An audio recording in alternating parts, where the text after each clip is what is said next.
எது நம்முடைய வாழ்க்கையில அதிகமான வலியை தரும்? நம்மை பகைக்கிற ஒருவர் நம்மை காட்டி கொடுக்கிறதா, நம்மளோட அவ்வளோ அன்பா பழகுறாங்க அவங்க நம்மை காட்டி கொடுத்து நமக்கு துரோகம் செய்வதா? வேதம் சொல்கிறது, என் பிராண சிநேகிதனும் நான் நம்பினவனும் என் அப்பம் புசித்தவனுமாகிய மனுஷனும் என் மேல் தன் குதிகாலை தூக்கினான். இயேசு கிறிஸ்துவுக்கு யூதாஸ் செய்த அந்த துரோகத்தை பற்றி வேதம் முன் அறிவிக்கிறத பார்க்கிறோம். யூதாஸ் ஆண்டவரை காட்டி கொடுக்க போறான்னு ஜீசஸ்க்கு முதலே தெரியும். அது அவருக்கு சர்ப்ரைஸ் இல்ல, ஆனாலும் அது அவருக்கு ஒரு இமோஷனல் பெயின் அவருக்கு கொடுக்கிறது. வேதம் சொல்கிறது, அவர் ஆவியிலே கலங்கி எல்லா சீஷர்களும் இருக்கும்போது சொல்றாரு, உங்களில் ஒருவன் என்னை காட்டி கொடுக்க போகிறான் என்று சொல்லுகிறார். ஓகே, இந்த யூதாஸ் அவரை காட்டி கொடுக்கிறதுக்கு முக்கியமான காரணம் அவனுக்கு பண ஆசை, பேராசை இருந்துச்சு. எடுத்த உடனே எனக்கு என்ன தருவீங்கன்னு தான் அவங்க கேட்கிறதை பார்க்கிறோம். 30 வெள்ளி காசு கொடுக்கறதுக்கு அவங்க உடன்பட்டார். அடுத்ததாக பார்க்கிறோம், பிசாசு யூதாசுக்குள் புகுந்தான். அப்ப பிசாசு தான் இதுக்கு முழு காரணமா அப்படின்னு நம்ம கேட்கலாம்.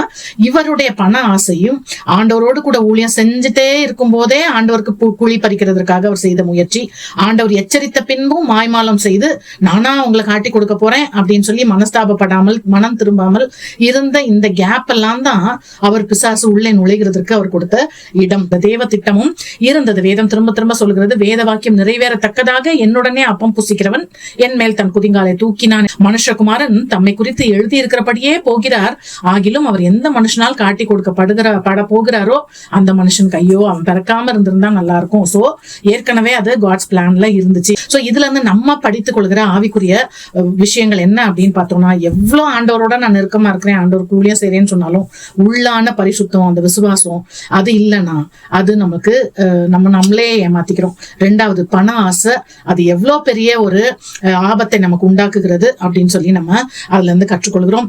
3வது, எவ்வளவுதான் நம்ம இதெல்லாம் என்னதான் நடந்தாலும் ஆண்டவருடைய கர்த்தத்துவம் ஆளுக இந்த எல்லா தீமையையும் ஜெயிக்கிறதற்கு அது போதுமானதாக இருக்கிறது என்று சொல்லி பார்க்கிறோம். கடைசியாக ஒரு கேள்வி, யூதாஸ் பிசாசின் பலிகடாவாய் ஆக்கப்பட்டானா இல்ல பிசாசுக்கு விருப்பம் உள்ள ஒரு பங்குதாரராய் ஆனாரா?